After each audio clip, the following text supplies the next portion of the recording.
Welcome to the podcast, Jennifer. I'm so excited to have you. How are you doing?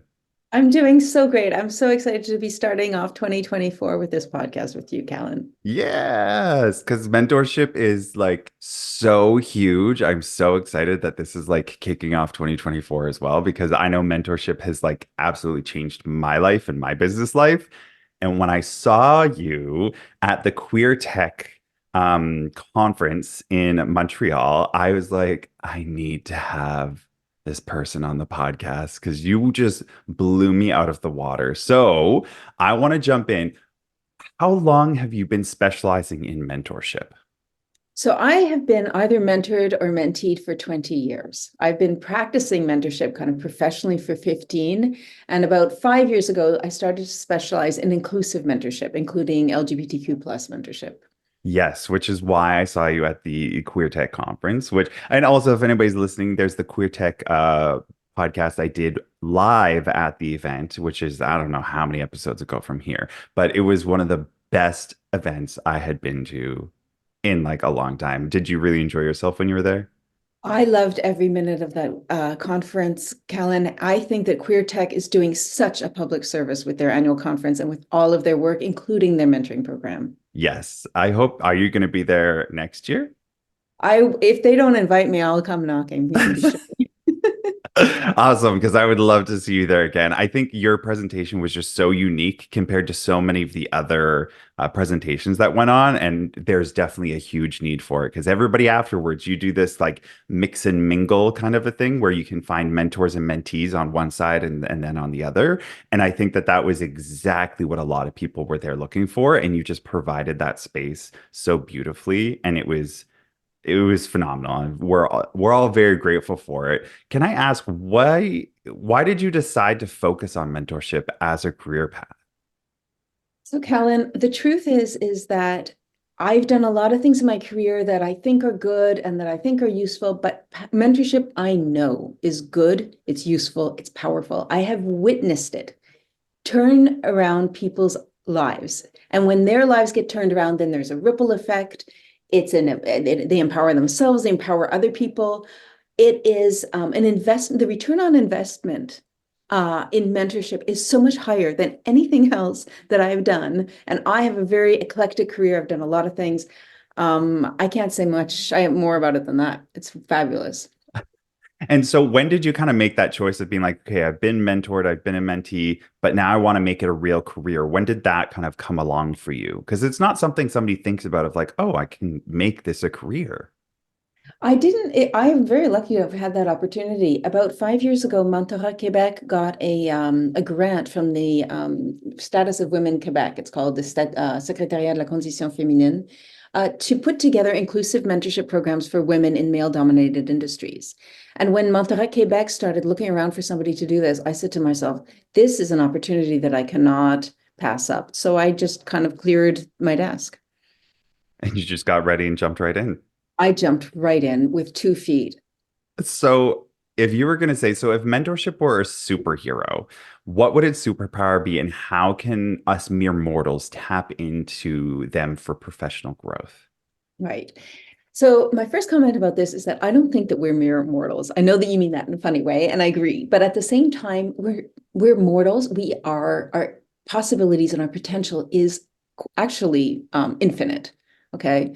And we only realize a very small percentage of what we're capable of because we just don't have perhaps the conditions, either the mental or the material conditions to go further. But our potential is unlimited. So if mentorship had superpowers, what would it be? It would be to reveal the potential. And I think of it, mentorship for me is actually a touchstone. Okay. So historically, what was a touchstone? A touchstone was a black stone that revealed the quality of gold. So if you take gold and you draw pure gold and you draw a line on this black stone, and people have been doing this for 2000, since 2000 BC. Okay. It's thousands of years old, this technique. They didn't have laboratories. They had this black stone, and you would take the gold and draw a line on it. And if it were true gold, real gold, pure gold, you would see a very clear line. If the gold had been filled with, if it weren't pure, the line wouldn't come through. And mentorship is that black touchstone. It allows us to reveal the gold, the mentor to reveal the gold in the mentee.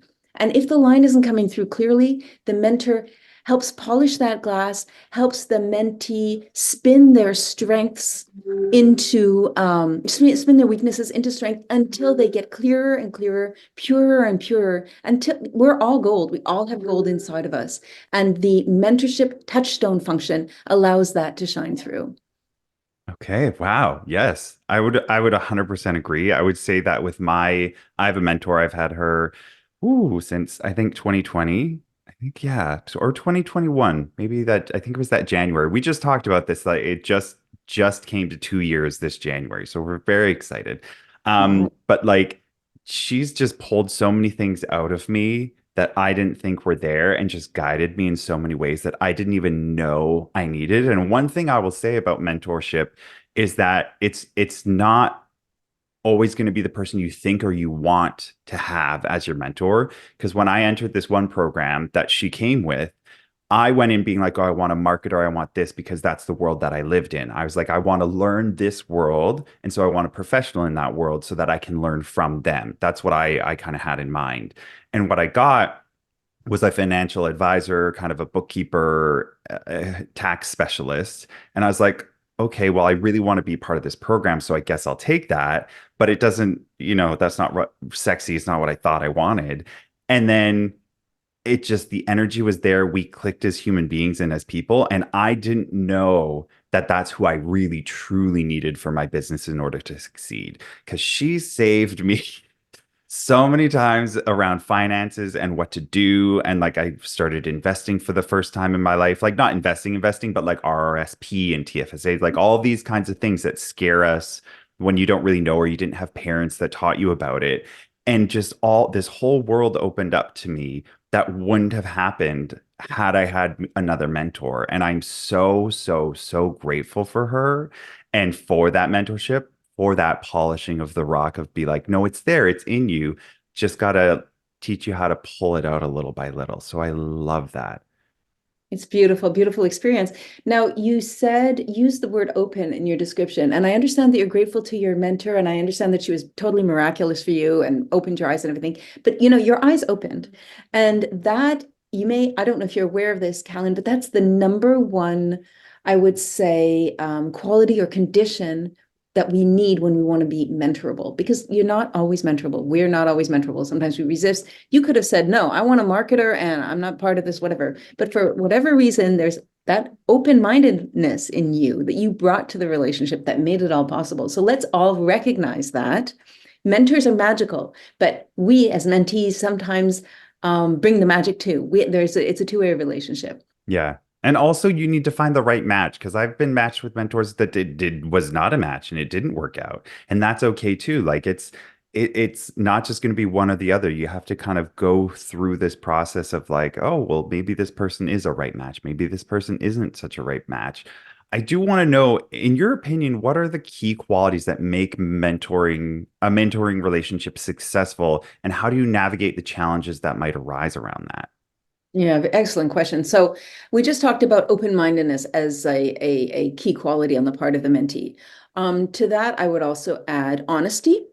Okay, so as a mentee, if you're going to get the most out of the mentoring relationship, you have to take advantage of what is there in front of you, and what is there is a safe space to try things out. Now, normally the mentor-mentee relationship is such that you're not dependent on your mentor. It's not your boss. It's not your best friend. It's not somebody who knows your entourage. Necessarily. It's somebody who's independent, a little bit removed, can give you the 360. And that you have to you can test things with, and you have to be open. You have to be honest, and say, listen, I want to do this crazy thing. Everybody tells me it's not going to work, or look, I'm not getting along with my boss or my colleague. They frustrate the hell out of me. Whatever. You have to bring honesty to the relationship so that you can get feedback. Otherwise, you're kind of sitting there not taking full advantage. And then, of course, courage. Okay, so honesty takes courage, and then also takes courage to put into application whatever your mentor is telling you to do. So you mentioned your financial, your accountability, your accountant, financial management. I mean, It sounds like you had to maybe make some adjustments to your business model. Maybe you had to stop working on marketing and go back to the basics and look again at your finances. Perhaps you had to restructure. Sometimes we don't really want to do any of that stuff. But we're there because we're in a posture of learning. And so the courage to take on, roll up your roll up your sleeves and get the hard work done. That's very, very, has a good payoff. In Yeah. terms of mentors, what do we need? What kind of key qualities? The I don't know. Let's talk about this, Callie, because everybody has a different thing that they appreciate the most in their mentor. When I do mentor trainings, one of the things I really emphasize is the desire to truly listen. Yes. That's exactly, I was like, please say this first. Okay, let's hear it. What's That your it answer? was my thing is really listening and hearing what is being said and what is going on is crucial to me to learn and to grow. I can't handle it. Just it drives me crazy when somebody, I can tell they're listening to think about what they want to respond with, not listening to what's actually being said, taking it in, and then forming, a response to that. And for me, that's the difference between a really great, amazing mentor and somebody who's just kind of helping you along, maybe a little bit in the journey. And maybe one of my other mentors that didn't work out, that's what I felt like it was happening. It was I was saying things and they were like, but I don't want that for you, or I don't think that that's right.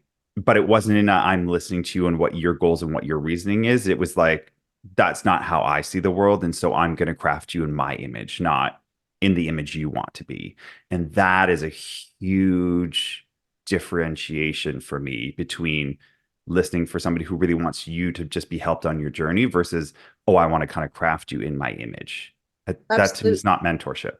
Absolutely. And that's why I think it's very unfair that we ask people to be mentors. Companies and organizations ask them to be mentors without training them. Because in our professional lives, when we are approached as an expert, we expect to provide expertise. If somebody comes to me for mentorship as a mentorship expert and says to me, what kind of program should I apply? I try to provide them with my best expertise. That's why they're hiring me. But as a mentor, your strength is actually not to go out and tell your mentee exactly what they should do, exactly why you're an expert in this and what you do as an expert. Your role is completely different. And it's important that we teach these to mentors because it's not intuitive. We have to teach mentors how to listen. You see how slowly I'm talking now?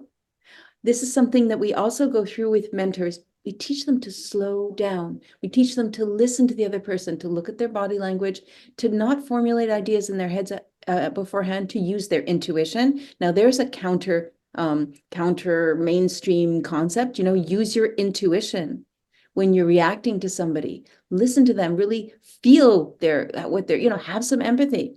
And then reflect to them, not tell them, oh, well, this is what you should do. It would be like, wow, Callan, that's an interesting question. This is what it brings up in me. What do you think about that? Right? Yes, because that's helping leading them to their own decisions and their own inner thoughts and feelings, which helps them figure that out for themselves. Whereas if you're telling them what the answer is, that might be the right answer for you, but that's not the right answer for them necessarily. And if you don't help them pull out those questions for themselves or those answers for themselves, they're not going to get to the place that they really want to get in the way that they need to get there. Does that make sense? Makes perfect sense. And the powerful questions are one of the most important aspects of being a good mentor. So when I train mentors, I talk about communication. I talk about three things. First is active listening. Second is powerful questions. Second is not telling them what you think. Second is not telling them what to do. Second is asking powerful questions. And then the third, and only the third, is feedback. And it has to fulfill very specific conditions to be useful. Hmm. And that's, yeah, I definitely say that because I would say my mentor, she is really good at going slow, being very thoughtful, and asking me what I think. She provides her expertise in regards to the questions that I ask, because, like, finances, taxes, all these things, like those are very specific questions. But when it comes to the more, I guess you can say, esoteric kind of questions, or like inner thought dive. Yeah, exactly. It's very my own stuff. And like she kind of is really good at just asking a question of like, okay, let's talk a little bit more about, or tell me more about that, or like, open up a little bit more about that. And then I inevitably get to my own answer. But it's through her sitting and listening and being patient that really gets me there. Because these are like a lot of this is stuff you could potentially do by yourself, like meditation and getting quiet and listening to your inner thoughts. But having another human being to bounce these ideas off of, sometimes we just want somebody as a mentee. We just want somebody to be like, you're not crazy. I felt like this as well. I went through this as well. It's part of the learning journey, and just be reassured. Yeah, there's such a thing as collective intelligence. Yes, absolutely. We have to clarify our thoughts. We can't come to our mentors with a complete jumble and expect a miracle to happen. But there is such a thing as collective intelligence, bouncing things off of people. There's a reason that we spend a lot of money in mirrors, because we need to look at ourselves. We need to have somebody reflect us. Absolutely. And yeah, I agree with you. Going back to the touchstone image, mentors reveal the degree to which a mentee's is clear in their thought. Their project makes sense, it stands up to scrutiny and everything like that. But we're not actually goldsmiths where we'll like beat the metal, beat the impurities out of the gold. That's not our job. It's the mentee who's going to decide what to keep, what to throw away, what to develop, and so forth. Yeah. Yeah, exactly. I'm really curious when it comes to actually like being a mentor and tailoring your approach to, the unique goals of each mentee. What are like the considerations that the individual needs to have and like to match the different personalities and that? Because I can only assume you've mentored probably a ton of people and everybody's so different. How do you kind of navigate those journeys of uniqueness? Yeah. So this is the most important question in mentoring. Now, if you had asked me another question, that might have been the most important, but this is a very important one. And it's especially important for people who aren't part of a majority group, right? So like in many cases, LGBTQ plus people are not part of the majority group. And if we want people to shine, if we want them to realize their full potential, then we have to recognize and honor and teach them to honor everything in them that makes them unique. Okay. So how do we do that? There's one, well, the rule of thumb always, of course, is, 90% listening and asking questions and 10% talking as a mentor. Okay. Um, Second rule, I would say, or second advice would be to understand them. Don't leap into advice. Seek to understand. So, how to tailor to their individual person? Well, listen with all your might. You know, hold your breath and listen. That's how hard you're listening. And once you understand their individual personalities, what comes out of your mouth is likely to be a lot more pertinent. Third would be, to open horizons, right? So sometimes you mentioned earlier, you were very focused on marketing. Well, what about this other aspect? And now you brought mentorability to it because you're open-minded, but the mentor is not there only in a reactive stance, and it's good that we're clarifying this, because just listening or listening hard, listening actively, asking powerful questions doesn't mean that you're in a reactive stance. It means it just gives you the information gathering stance, that the information gathering kind of like status that allows you to open horizons, make suggestions. They can be crazy suggestions. Nothing wrong with crazy suggestions. It allows the mentee to reject them and say why they're rejecting them, but there may be a little something in that crazy suggestion that actually resonates, right? So being courageous, opening horizons, making different suggestions. Having said that, fourth rule of thumb, respect the mentee's solutions and respect their timing, Hmm. especially when people are not members of a majority group, right? Yes. Oh, I mean, this is very, very clear in the LGBTQ plus community. People come out when they're good and ready to come out. And this is something that, straight mentors sometimes need to be explained. you know, I mean, we explain this to mentors. When we train mentors, we always say, don't rush your mentee. They have their own timing, and there's often very good reasons for it. You can ask questions, and you should ask questions, but respecting their timing. Yeah. And not just in terms of coming out, but in terms of anything. Yeah. You said something that I think is incredibly powerful that hit me, Yes. that you said, listen, like hold your breath. That's how much you're listening. And that strikes me really powerfully as somebody who is good at talking and grew up feeling like a bit of a know-it-all. Like I'm not at all, but like that's I know I bring that energy. And so if I were to be a mentor, I would have to hold on to that really tightly and be like, hold your breath. And Right. like really to get to that 90, 10%, 90% kind of rule, I would Yeah. definitely have to hold my breath. I really, really like that because I think I think there's actually like, what's the right word? Pandemic, endemic, epidemic of people who have absolutely no idea how to listen, even just in general in life. There are Yes. so many people out there in the world who have no idea how to listen to other people. And I see this in groups of friends like gays. They're all just talking at each other and over each other, and everybody's just waiting for their time to speak and look important, and nobody's actually listening or communicating with each other. There are not this, it's not a, paintbrush over everybody, but there's a large majority of people who just speak and just don't actually pay attention to what other people are saying. And it's crazy.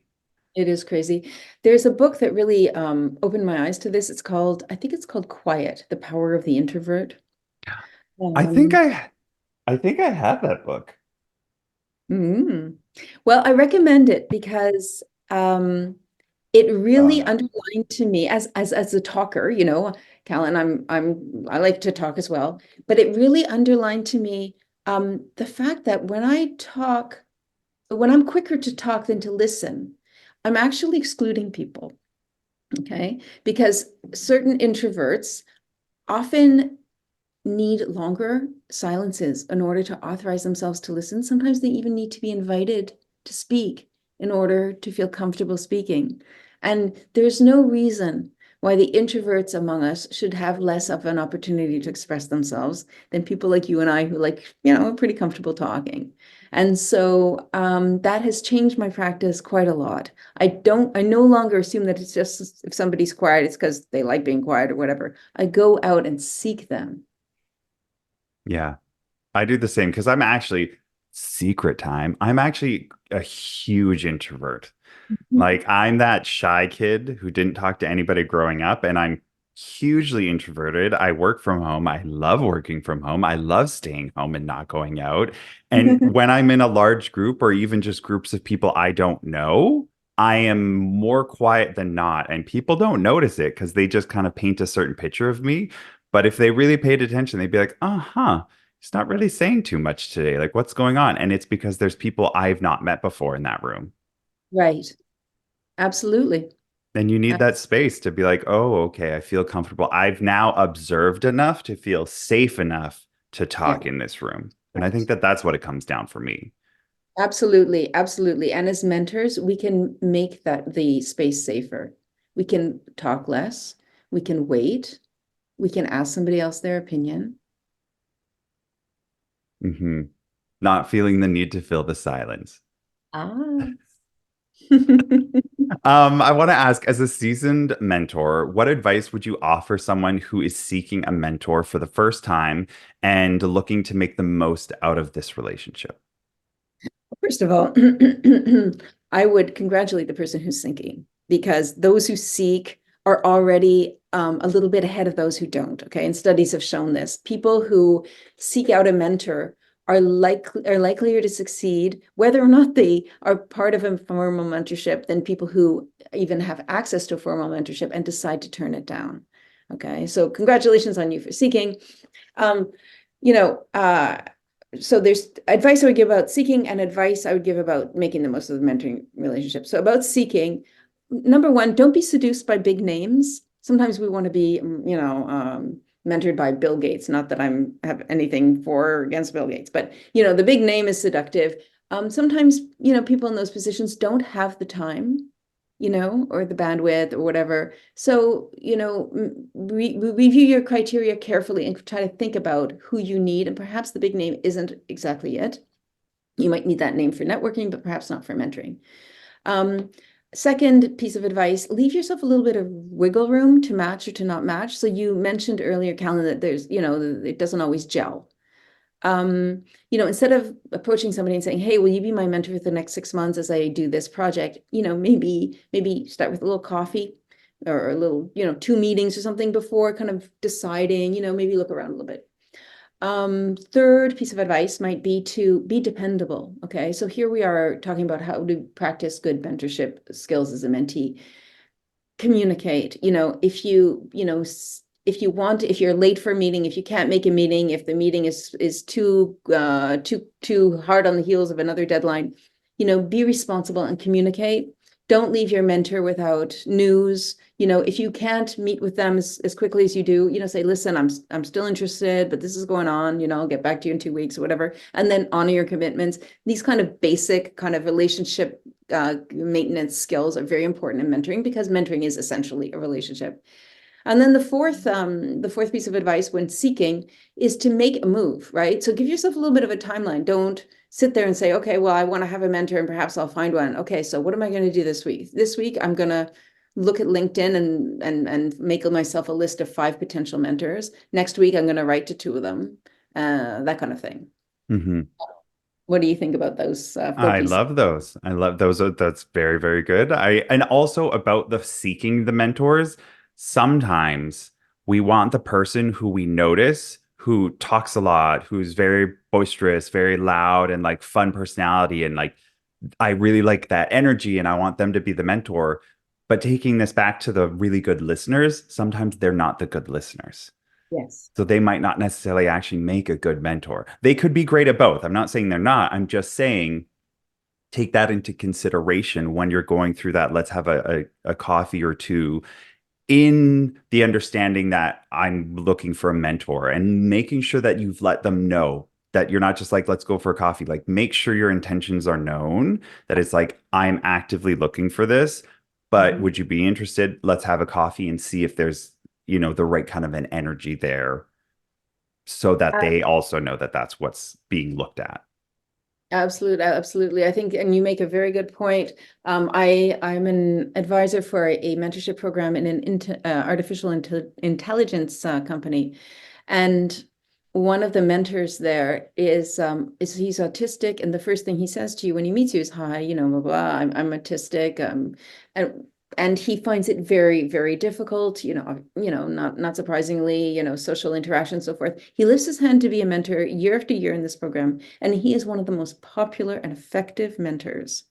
He doesn't speak very much in public settings, but he's the unlikely candidate, if you will. And sometimes his mentees are the most social, gregarious, outgoing people, and they just adore him. Yeah, because he's probably a really good listener. Probably he is. This has been absolutely enlightening. I love mentorship. It has completely changed my life. I've seen it happen time and time again. I'm super excited about the work that you do. Where can people find out more about the work you do, and all of that jazz? Oh, well, thank you so much, Callan. If you're an Anglophone, my LinkedIn site is the best place to look. All my articles are there in English. If you're Francophone, go to Mentorat Québec's website, because they're all published there. We also have, this is Mentoring Month. January is Mentoring Month every year. And this year, Mentorat Québec is kicking off the month with a webinar on LGBTQ plus mentoring. It's on January 10th, and it's only in French, regrettably. But you're more than welcome to take part of that. And this year, we're also doing something special. Is we're developing a mentoring kit, specifically focused on LGBTQ plus communities. So stay tuned; it'll be published by the end of the year. Amazing. And on top of that, are there other programs just off the top of your head that you're aware of that also like mentoring, like you could look here and you could look there? Absolutely. So the Canadian Chamber of LGBTQ plus Chamber of Commerce has a mentorship program. I If went you're through it. You did, you're a Yeah, graduate. the So that CGLCC folks. Yeah. shout out to them. Shout out to Queer Tech. So if you're in tech and you're queer, they have a great mentorship program that has accomplished miracles. And there's others out there. Fondation Emergence has a number of Pride at Work talks about the importance of mentorship, and their latest publication gives examples of different companies that have LGBTQ mentorship. If you look around, you should find. Yeah, definitely. And the one that I got my mentor, my great mentor from is Futurepreneur. They do a lot of like loaning to people who might not necessarily qualify for loans, but with their program comes the agreement that you work with a mentor, and that's where I found mine. So lots of good stuff out there. Thank you so much, Jen, for being on the show. I'm forever grateful for you. And I look forward to seeing you at the next conference. Calan, you do fabulous work. Thanks to you, and we'll see you there. Magical. Have a great one. Bye.